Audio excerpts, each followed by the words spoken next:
Hello and welcome to this Dawn Busters Taste Challenge. It is daylight. When this is over, I will try to go and walk half a mile. This is Heaven Hill, Kentucky whiskey, a blend. It's an old country store placard. This has been on the market since at least 1934. It's the only Heaven Hill brand we get. There's Heaven Hill straight bourbon. There's another Heaven Hill aged bourbon, I think, 100 proof. This is the base model we get, the blended whiskey, mild and mellow, Heaven Hill mild and mellow blended whiskey. It's about $6.19. You say about? That sounds exactly. Well, it fluctuates. Let's say about $6 to $7 here. That sounds more intelligent, right? But it's cheap. It's one of the cheap ones. 20% straight sour mash whiskey. It's probably the Heaven Hill bourbon, sour mash bourbon whiskey, and 80% grain neutral spirits, just corn distillate, and it's aged 3 years, 36 months. Okay. So if you like basic, this will work. I bought it. That's all I can tell you. I bought it. We're going up against 75 South, which is from Sazerac, and it's distilled. Well, it's bottled in Kentucky, Louisville, Kentucky, by the Founders Company. In other words, Sazerac for the Albertson store chain, okay? All the different Albertson stores, not just Albertsons itself. They do have an Albertsons blended whiskey, which is very similar to this, if not identical, but that would only be sensible to sell it at Albertsons. It's aged at least 4 years. There's no age statement. Bill McIntosh, hey, Bill, I was thinking about you. He says, dude, get on here. I have a bone to pick with you. Okay, start picking. Goalkeepers, hi, Ron, have a nice day. You too, goalkeepers. I was working at bingo last night. I know Tyler was supposed to do a hangout last night for Tyler Mansell for barley wine. And I couldn't get barley wine in this town. First problem. Secondly, I had to work at bingo. I mean, I didn't have to. That's volunteer work, right? But I did. And then I noticed they didn't do the hangout. And he said something about his computer crashed. So we have to look into that situation. Bucky Dent says, I'm going crabbing today. What beer should I bring? Well, I guess whatever one you'd like. Probably light beer would be good in this heat, but it's not going to be too bad with the overcast. I don't know what to tell you. All right. People ask me that often, what beer should I drink? And I tell them, I don't know. I guess, whatever suits you. I have standby beers. If you look in my fridge right now, you'll see Natural Ice and Keystone Ice. You say, well, those are cheap beers. I know. That's why they're standby, because they're inexpensive and I like the taste. You get relatively low calories and a decent amount of alcohol, above average alcohol, and good body and flavor. And I enjoy them. I don't sit there and contemplate them. I just drink them. They seem to work. I can get a 30-pack for $14.98 of either one. Either one, $14.98. Now, who could complain about that?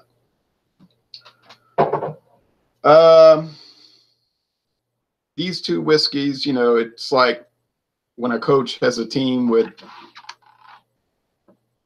5 wins and 7 losses during the season, and they say, well, it is what it is, And I think that's the situation here. It is what it is. We know what we're dealing with here. $5.99 for the 75 South, $6.19 at Racetrack for Heaven Hill. Okay, they're both the same color, basically, that amber. Sip this a little bit.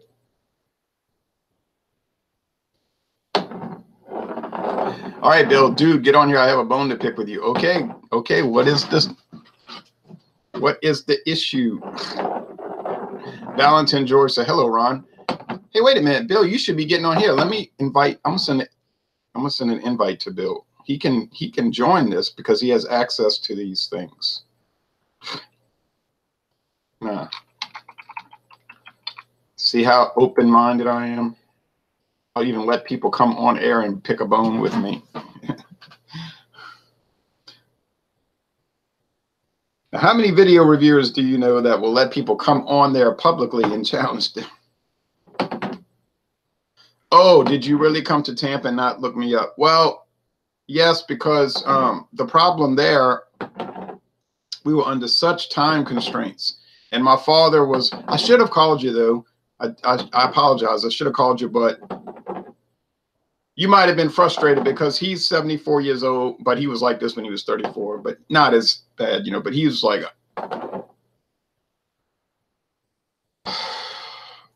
let's go eat here at this particular time.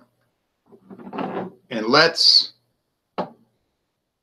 go to mass at 4. So on that Saturday, so we got there late Friday and I was pretty tired too, but I was willing to go to the game. And then he was saying, oh no, I'm going to bed. I'm tired. I'm not going to the game. I said, okay. So we didn't go. No game. Fine.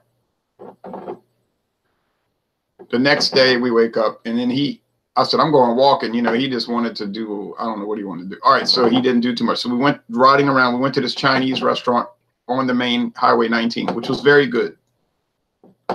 Really a Vietnamese restaurant. You know, they're big on their dim sum. It was like a crowded place. Gets all kind of high reviews. But then he wants to go back and lay down.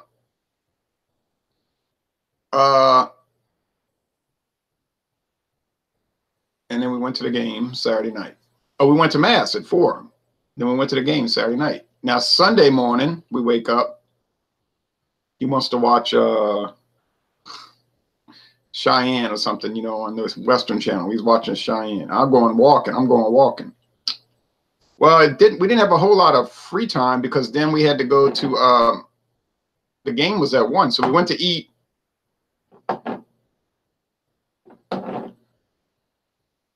We go eat at Ferg's Sports Bar, which was very good. And then go to the game, which was an exciting game-ending grand slam. And then we had to drive north on 19 all the way to Tallahassee, and it was terrible rain. So I don't know.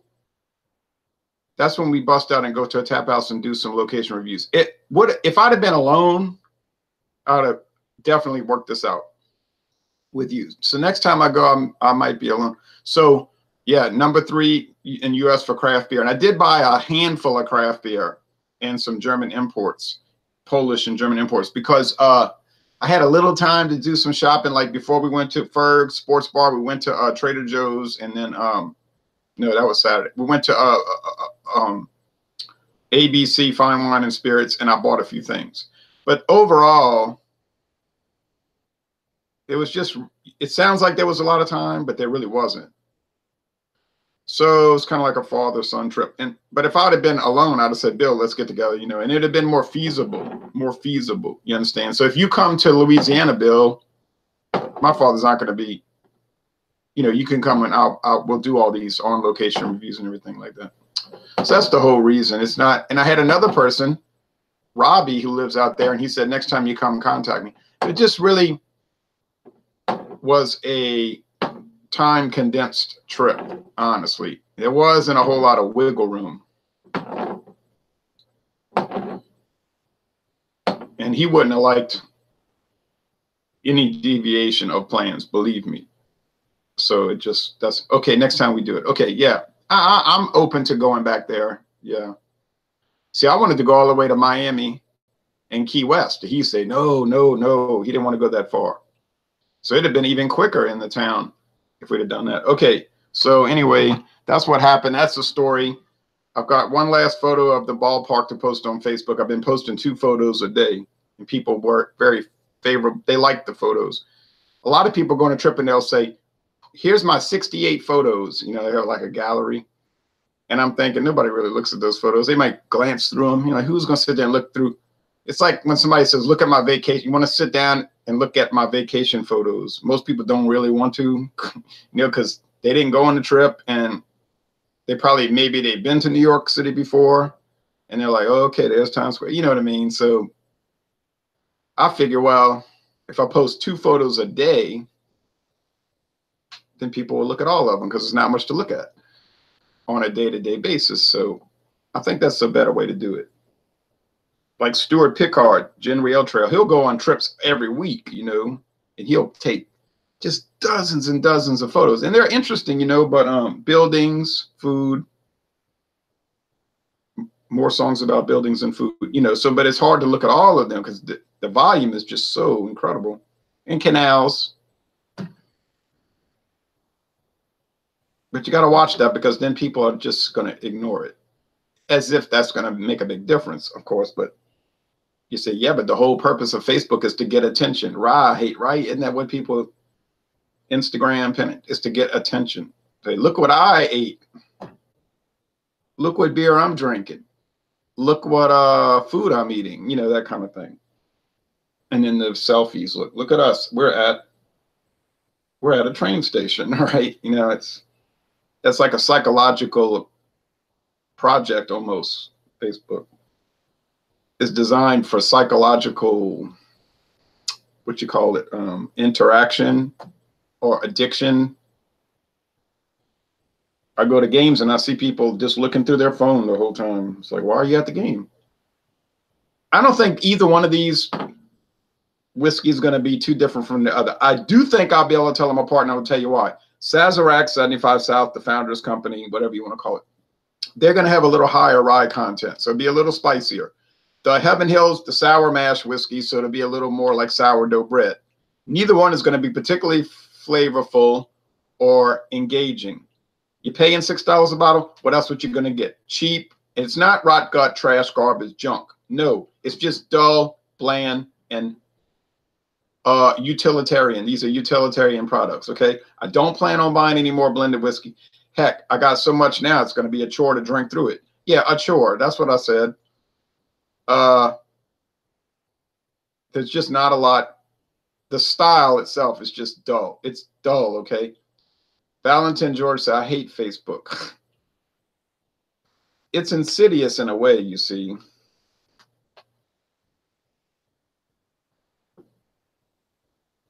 And people will come to me and say, let's make friends. And I'll say, okay, if you want to say friends. I'll watch your videos, and I don't mind it. But then there's problems, because you get people that are really, what's the word?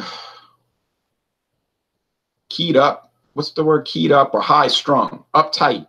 Like that Beach Boys song. They come on like they're friendly, but inside they're so uptight. Hang on to your ego. And they had these formed ideas, and they're closed-minded, and they want to put they want to talk about politics and stuff. But I don't mind that, you know me. But they have, the same old routine. I have these ideas about politics, and I demand everybody agree with me. And then when you say, well, no, I think differently about this. Oh, they throw a fit. I don't want to be your friend anymore. I'm blocking you. Well, it's like, you came to me. I didn't come to you. I don't even know who you are. Hell, you do beer reviews. Okay, fine. We talked about beer. We agreed in many cases. But what is all of this? It's like insanity, Super Apple Forever says, good morning, Ron. I'm about to enjoy a Keystone Ice. Yeah. In about an hour and a half, I'm going to do a beer review. I think I'm going to do that Two Hats Lime. Based on my experience with the Two Hats Pineapple, which I'm going to post probably tomorrow. I'm not expecting too much, but I don't want to let the cat out the bag, All right, enough of ranting and raving about Facebook and its treacherous, malignant character. You say, well, it's not all bad, because you can connect with people you went to high school with and your family. You can see what they're doing. Yeah, I know. That's good. And you could be in groups like we have Alcohol Eggs and Rock and Roll Club, and you can share music, like say, oh yeah, I remember that Beatles album, of course. And then you argue about the Beatles White Album stuff. That's fine. Those are the good things. but it's that other treachery thing, that psychological warfare, MK Ultra. You know, it's like it was designed part of MK Ultra, right? Operation Monarch, mind control. It really, you start to think that, because then you get all these conflicts with people you don't know over things that don't matter. That's the part I say, whoa.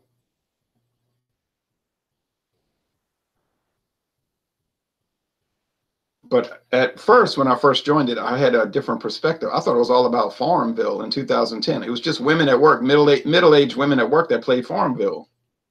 I was like, why would I want to join that? And then they said, but you can connect to people you went to high school with. I said, that I never talked to anymore, that I haven't seen in 20 years, that if they were interested in me, they'd have called me. And if I was interested in them, I'd have called them.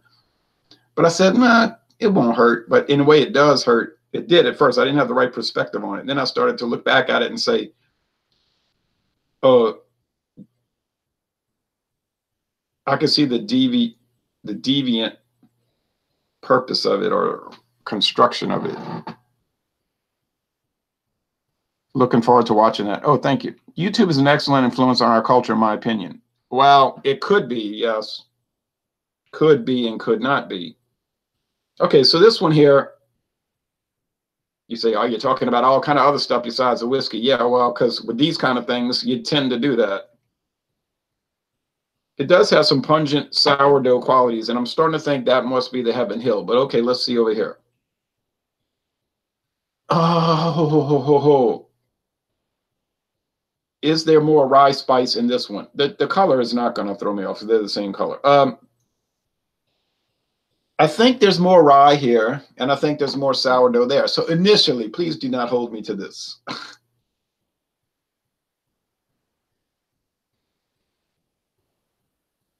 Off the bat, I think this is Heaven Hill, and that's 75 South. But it is a taste challenge, right? But remember what I said initially, that would indicate that there is difference, and you can pick up some aroma deviation from one from the other.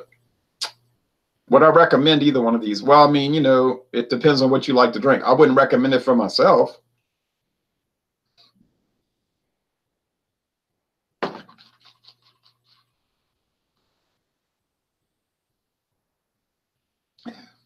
These blended whiskeys do not improve with the drinking.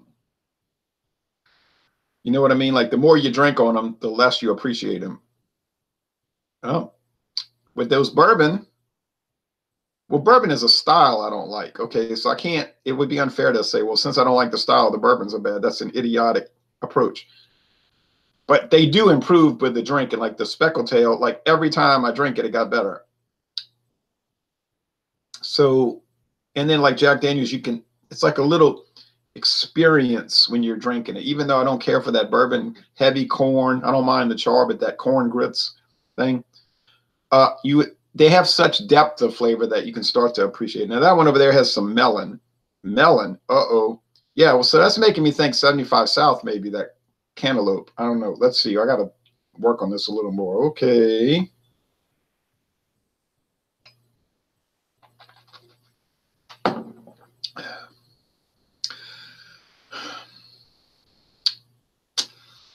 I don't know. This might have a little rye spice. You got to remember, you're dealing with such a fine, and I mean fine meaning thin, a fine taste profile on either one, that it's hard, because there you go over there and over here, it's both 80% grain neutral spirits, which means you're going to get virtually no flavor and aroma from the vast majority of what you're drinking. So then you're getting flavor and aroma from 20% content, and it's hard to break it down too easily. You can't break it down easily. It's difficult. Okay. Oh, and by the way, the next taste challenge I'm scheduling is for Tuesday morning, about 5:45 a.m. You can't do it at 15-minute increments, though. You can only schedule it top of the hour or bottom of the hour. So, but that's all right. It'll let you start 15 minutes past the bottom of the hour. Oh my gosh. I went to bingo last night and I had finished off the speckled tail. So I was already kind of feeling that a little bit. And then they were saying, you want to drink some scotch? I said, no, I can't drink any more whiskey. No, I say, no.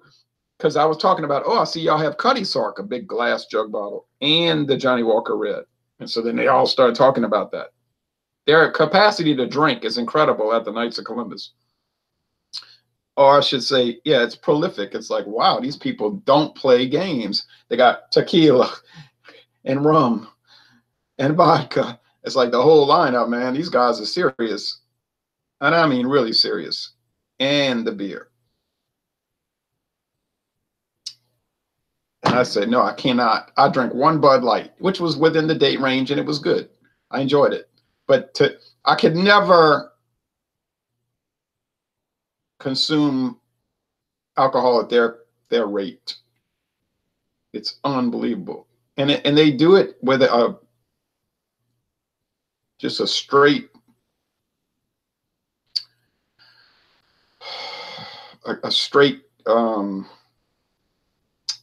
behavior pattern. You know what I mean? Like, you don't ever know they're drinking anything. Like, you just don't, they don't seem like they've been drinking.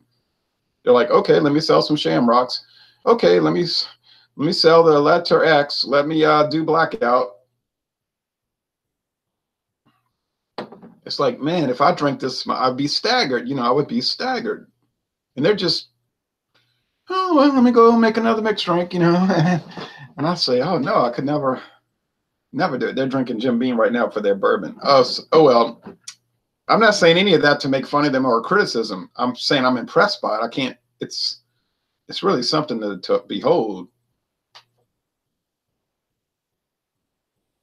They actually got on my case for not one of the guys got on my case. One of the brother Knights got on my case because I only drank one beer, and he couldn't understand that.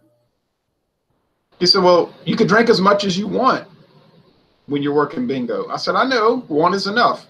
And they start thinking, what's wrong with him? There's something, he has some kind of disorder. Because their mindset is, if it's free, and if you're at a wedding and it's free, you don't,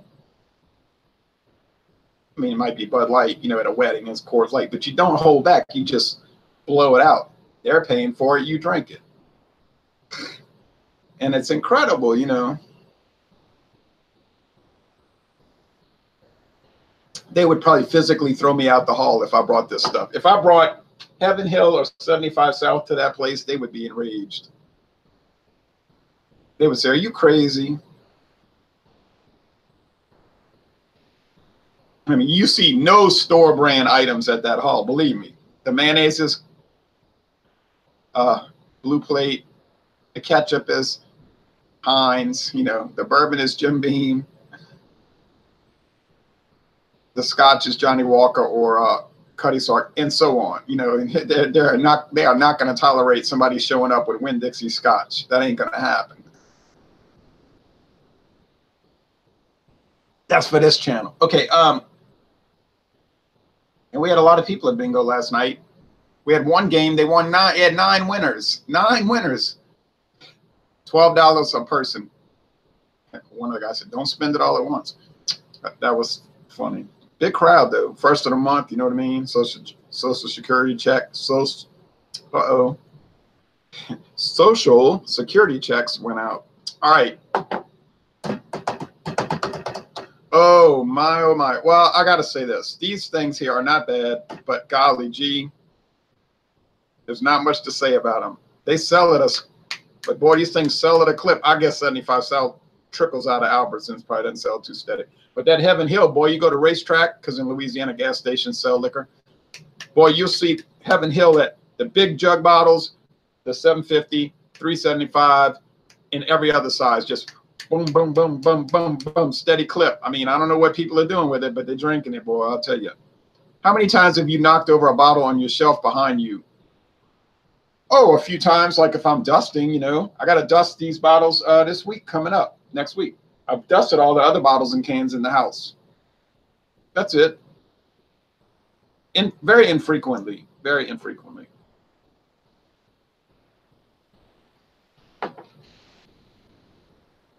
Okay, time to get down to it.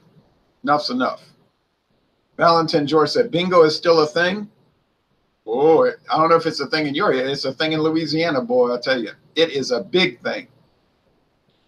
These people cruise around and go to bingo every night. Every night. They're going to hit the Knights of Columbus in this town. Then they're going to go to Reserve and hit the Knights of Columbus on their night. Then they're going to hit the Veterans of Foreign Wars bingo. They're going to hit American Legion bingo. They're going to hit Lions Club bingo. I mean, they're going to drive to Marrero on the west bank of the Mississippi River. Oh, yeah. I mean, it's like huge. Just, all right. You got to understand, I have zero interest in bingo. None. I don't play it. I don't have any interest in playing it. I've never played it except like once when I was 11 years old. It was fine. I'm just working there to help the Knights of Columbus out, all right? I mean, I figured once a month I can do it. These guys, other guys, they work twice a week. But I can't really find the time for that because I have to teach class Monday night. So there's only so many ways you could do it. Bingo was a thing in the 90s until mid-2000 maybe here. Okay. Oh, it's still going strong down here in southeastern Louisiana, boy. Bingo. Ooh. I think this is the Heaven Hill.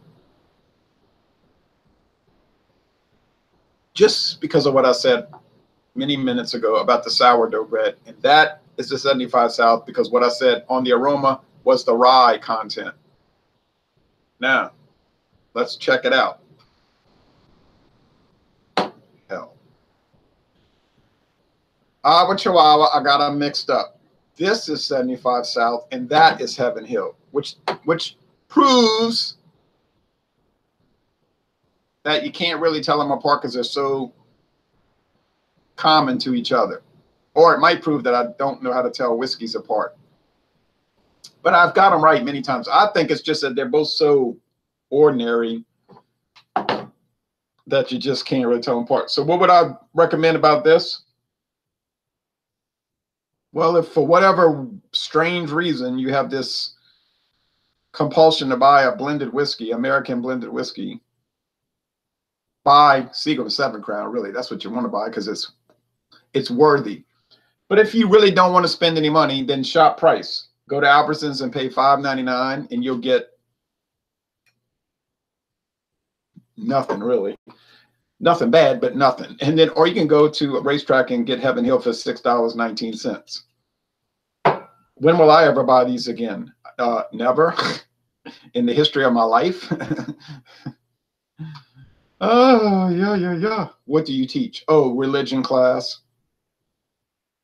You know, Catholic Parish School of Religion. And it's 9th and 10th grade, which is difficult because the 9th grade, they're doing one part of the book and the 10th grade is doing the other part of the book.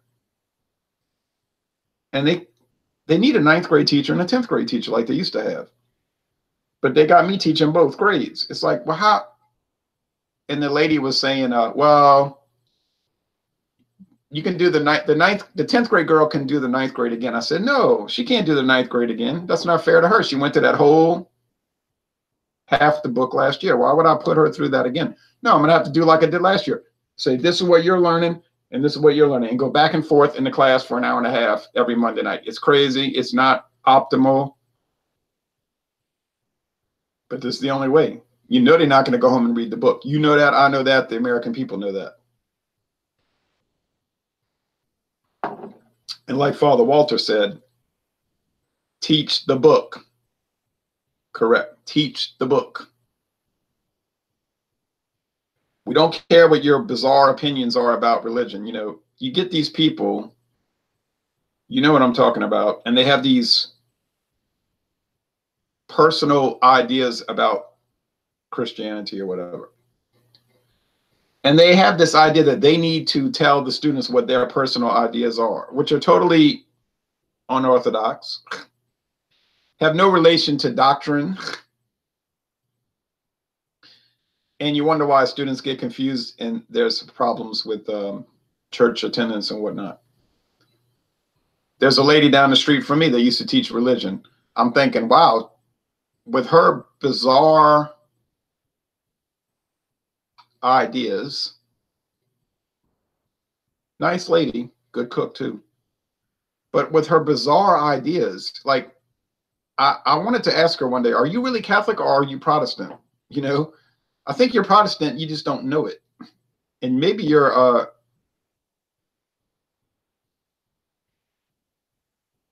Freemason. You know what I mean? You might want to join the Daughters of Eastern Star, because the ideas you have are completely, almost in some ways, opposite of the Catholic teachings. She doesn't realize it, and you never could tell her because she would just say, I don't care.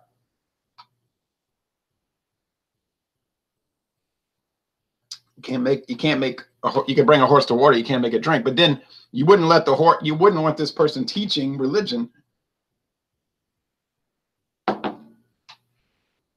But that's why Father Walter said, teach the book. See, the book is certified by a bishop as this is official Catholic doctrine, not somebody's personal and quite bizarre interpretation of scripture. No wonder that quality is bad. It's $5.99 for that big bottle. Right. I mean, like I said at the beginning of this video, it is what it is. We are not dealing with the best. Do I intend to buy Johnnie Walker Blue Label at some point? You know, $2.59 a bottle? Yes. I do not intend to keep swimming in this dirty water. You know what I mean? I want to do some really good quality drinking and swimming. You know, I mean, okay. These blended whiskeys are not my life. They're just something I tried. You know, I just wanted to see what do people see in it? I don't know what they see in it. I don't hate them. I don't hate them. Okay, I don't hate them. But I would never buy them. You know, I would never buy them on purpose, you know, to actually drink. I bought them for review purposes only. Oh, my goodness. I got David calling. I noticed David sending me messages, so I got to go see. He probably wants to come over and do some beer reviews. Oh, yes. Next, we have 75 South versus, get ready, 75 South versus Kentucky Gold, and then 75 South versus Seagram 7 Crown. Kentucky Gold will be a tie because Kentucky Gold has no character. It's worthless in my opinion. If you finish that bottle, you are a real hero. Well, get ready because you're looking at a hero. I'm going to finish all of it. I'm not going to enjoy it necessarily, but I'm going to finish it. It might take me 3 years. Okay. Seagram 7 Crown is going to demolish 75 South. Believe me. Seagram 7 Crown actually has merit. It has merit. You know what I mean? It's a quality product. It's a blended whiskey, but it has merit. It tastes good. It's well made. It's worthwhile. It's $12 a bottle. Well, yeah, you know, because it's competent. Here's sirens. Okay, so enough of this. It's over. This is going on too long. So what did we find out today? Well, if you buy a $5.99 bottle of blended whiskey and you put it up against a $6.19 bottle of blended whiskey, chances are you won't notice much of a difference. You really won't.